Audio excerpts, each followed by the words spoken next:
ومن الذين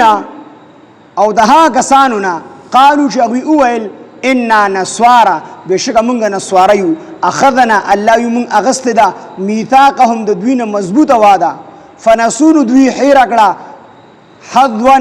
یوه حصه مما د هغې نه ذکرو به چې نصیحت کولی شو دوی ته به په هغې سره نو مخې ته د یهودو ذکر وشو اوس دلته کې د عیسایانو ذکر کې چې یهودو واده خلافي کړله د الله سره الله ولا سزاګانې ورکړئ عیسایانو واده خلافي کړله د الله سره نو الله د عیسایانو نه سزا ورکړله لومبۍ سزا ورله دا ورکړله دي نه دوه قسمه سزاګانې ورکړلې لومبۍ سزا خو ولا الله دا ورکړله چې الله پاک د دین د کتاب الله هغه حصہ یې راکړله د کومې حصې د وجې نه به جدي ته هدایت نصیب کېدو دي ته پیدا حاصله نشوله او دویمه سزا ولا دا ورکړه چې دي په منځ کې اختلاف بغض او دشمنی چې کوم دی پیدا شو ومن الذين او دها کسانو نه قالو چې هغوی وویل ان نصارا بشکه مونږ نصارین عیسایان یو اخذنا مونږ اغستې ده میثاقهم د دوی نه مضبوطه واده فنسو نو دوی هېره کړه حظوا یوه حصه مما د هغې نه ذکرو چې دوی ته نصیحت کولی شو به په هغې سره هغه کومه حصه وه هغه په انجیل کې چې د نبي علیه السلام کوم صفات راغلي توحید د الله وحدانیت او د رسول الله صلی الله علیه وسلم ختم نبوت او رسالت ذکرو او د نبی علیه السلام صفات ذکرو نو هغه حصه د دین خیره کړل شو څه مطلب هغه حصے باندې دی عمل اونکو کو عمل به کړی نو په نبی اسلام به ایمان راوړی وي نو عیسایان به عیسایان نو پاتې شي يهوديان به يهوديان نو پاتې شي نفنسودی حیره کړه حظوا یو حصہ مما د هغه نه ذکرو چې نصیحت کول شو دوی ته به په سره فاغرینا نو الله یې مونږ واچول بینهم په مابین د دوی کې العداوه دشمنی والبغضاء او بغض او کینه الی یوم القیامه تر ورځ قیامت پورې بغض او دشمنی دا به الله واچوله لومبۍ دا چې د کتاب الله هغه حصه د دین یې رشوه په کوم چې دي ته هدایت ملاوي دي کو دی په هغه حصه عمل کړی وي نو دي ته به هدایت نصیب شي ایمان به راوړو او دویمه دا چې دی په دی په منځ کې الله پاک چې کوم دی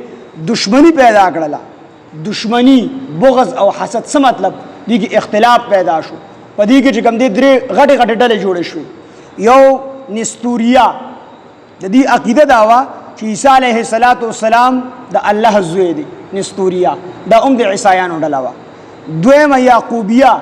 دی وی عیسی علیه السلام کې الله حلول کړی دی یعنی دا عیسی علیه السلام د الله په شکل دنیا ته راکوز شوی دی دی وی د عیسی علیه السلام په خپله الله دی یعقوبیه ډلې دا عقیده وه